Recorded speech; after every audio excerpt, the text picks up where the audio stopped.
Oh boy, we got another mummy film. If you've seen the Tom Cruise mummy, you get that scream.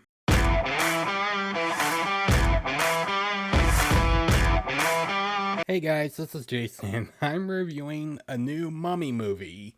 Yay!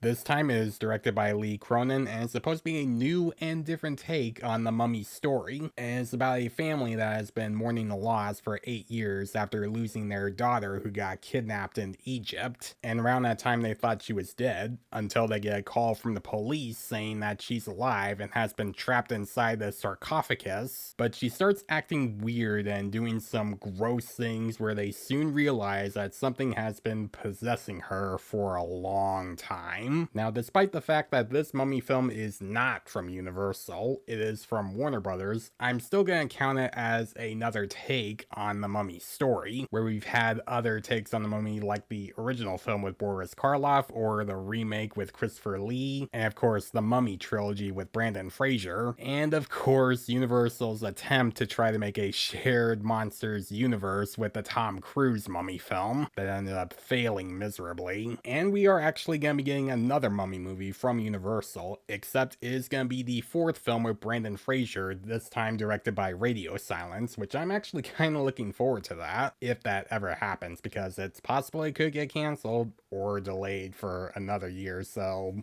we'll see what happens there. And now we have this film, this time being directed by Lee Cronin, who previously did Evil Dead Rise, which I thought that was a really good Evil Dead film. Sure, it can be overly violent and gory, but that's honestly what all the other Evil Dead films have been. And when he was announced to direct this take on the mummy, I was actually kind of excited. I wasn't expecting much because I'm not a huge fan of the mummy films. I do like the first two Brendan Fraser mummy films, not the third one. That one's bad. And now that I've seen this film, I'll say, if you've seen Evil Dead Rise, then you already know what to expect with this film. Where how that film was very brutal and gory in a lot of moments, this movie has a lot of moments like that as well. So the good first, the acting is pretty solid. Like Jack Reynor is really good as this dad character who is also a reporter that's trying to report some important stuff happening in Egypt, but is also trying to be a good dad, and you can see a little bit of the struggles that he's going through, and even more the struggles when he finds out that there's something wrong with his daughter. And the actress playing the daughter, Katie, is really good as well. She's terrifying when she needs to be, and every time she's on screen, she gives the film a very unsettling tone, and I thought she did a good job. Now, this movie can be pretty brutal,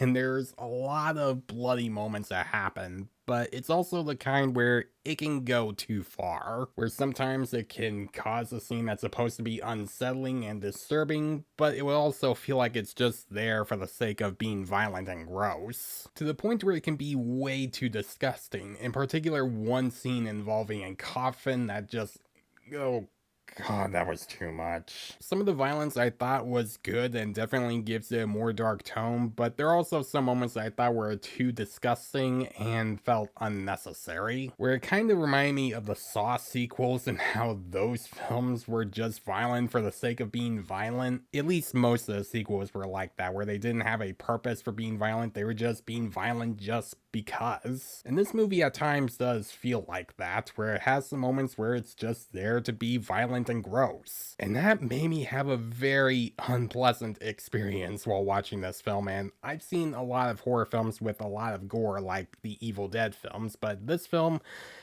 one just takes it too far.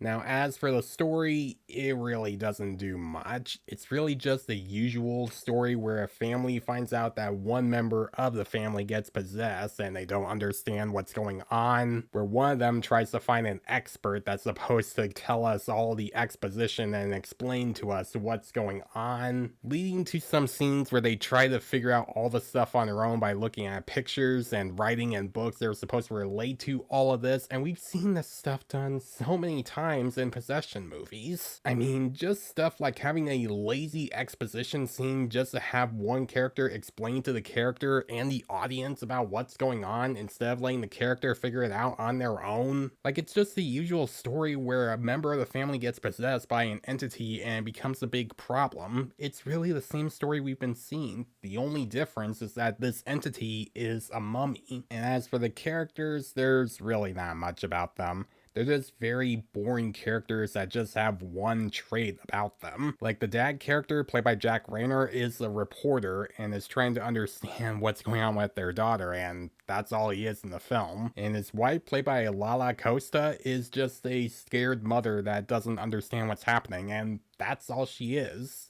Besides that, she's just a bland character. You also have the son that just likes to listen to some music all the time when he gets upset. You have the younger daughter that gets surprised and be like, "Ooh, you just cursed." And you have the older daughter that's possessed. That's it. That's all you get with this family. And you also have this one cop character that's trying to figure out what happened to Katie and what made her this way, but you really don't know much about her either. And you don't really get to understand why she wants to help this family so much and wants to learn about what's happening. At least on an emotional level, you don't get to understand why she wants to help them, and she's mostly just there to help try to uncover the truth about what's going on, and that's all she does. Lee Cronin's The Mummy is a very unpleasant movie. Yes, it does have some redeeming qualities, like the acting is strong and it has some terrifying moments that I thought were effective, but it still had some gory moments that were very unnecessary and very disturbing and came off as just a sake for being unpleasant and gory. An uninteresting and predictable story and bland characters that you unfortunately don't really care about. I mean, if you're one of those people that does enjoy that type of horror, then I hope you enjoy this film because this movie has a lot of gore. If you want to watch a mummy film that doesn't go too far with the violence and is still creepy, then just go back to Universal and watch the Boris Karloff mummy film. Or if you want to watch a mummy film and just have a fun time with it while still having some horror elements, then just watch the first two Brendan Fraser mummy films. This is a very different type of mummy film, especially knowing that this is made by a different company and not Universal, but this is the type of mummy film that I really don't want to watch again. I'm going to give Lee Cronin's The Mummy a C-. So guys, if you have seen Lee Cronin's The Mummy, what do you think about it? Do you actually think it's the best take on The Mummy, or do you prefer the Brendan Fraser mummy films like I do? Let me know in the comments below. And as always, if you like this video, then please leave a like and subscribe to my channel so you don't miss a thing, because it helps my channel grow. Hit the notification bell so you know what other videos I'm posting. Follow me on Facebook and Instagram. Thanks for watching guys, and I'll see you in the next one.